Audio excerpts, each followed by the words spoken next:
Hello மக்களே, சின்ன மருமகள் அடுத்து என்ன எடுக்க போகுதுன்றதை இந்த ஒரு வீடியோவில் ஒரு குட்டி பிரேமாவாக பார்க்கலாம். அதுக்கு முன்னாடி நீங்கள் நம்மளோட சேனலுக்கு இதை ஃபஸ்ட் டைம் வர்றதா இருந்தால் நம்மளோட சேனலை நீங்கள் சப்ஸ்கிரைபர் பண்ணிக்கோங்க, பக்கத்தில் பெல் ஐக்கானையும் கிளிக் பண்ணிக்கோங்க. வாங்க வீடியோக்குள்ளே போகலாம்.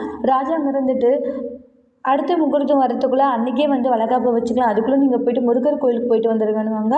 தமிழும் ரெடியாக உள்ளே வந்துடுவாங்க. தமிழ் என்னாச்சு, ஏன் ஒரு மாதிரி இருக்குன்னு சொல்லிட்டு சேது கேட்குறாங்க. அதுக்கு தமிழ் இருந்துட்டு கடைசி வரைக்கும் நீங்கள் என்னை நல்லா பார்த்துப்பீங்கள்ல, என்னை கைவிட்டுற மாட்டீங்கல்ல அப்படின்னு சொல்கிறாங்க. தமிழ், நான் உன்னை கைவிட்டுருவேன்னா நான் எதுக்கு உன்னை கைவிட போகிறேன்றாங்க. இல்லைங்க, கடைசி காலம் வரைக்கும் நீங்கள் எனக்கு துரோகம் பண்ணக்கூடாது, என்னை வீட்டை விட்டு துரத்தக்கூடாது, என்னை நல்லபடியாக பார்த்துப்பீங்கல்ல, ப்ராமிஸாக உன்னை நல்லபடியாக பார்த்துப்பேன், எந்த காரணத்தை கொண்டும் நான் உன்னை வந்து இந்த வீட்டை விட்டு அனுப்ப மாட்டேன்னு சொல்லிட்டு ப்ராமிஸ் பண்ணி கொடுக்குறாங்க. அதுக்கு அடுத்ததாக பார்த்தீங்கன்னா கோவிலுக்கு போகலான்ட்டு 2 பேரும் ரொம்ப ஹாப்பியாக கோவிலுக்கு போகிறாங்க. அங்கே ஈஸ்வரி வந்து 2 அடியாட்கள் கால் பண்ணி அவங்க கோவில் கூட ரிட்டர்ன் வரக்கூடாது, அது மாதிரி பண்ணணும்னு சொல்லிட்டு ஃபோன் சொல்லுவாங்க.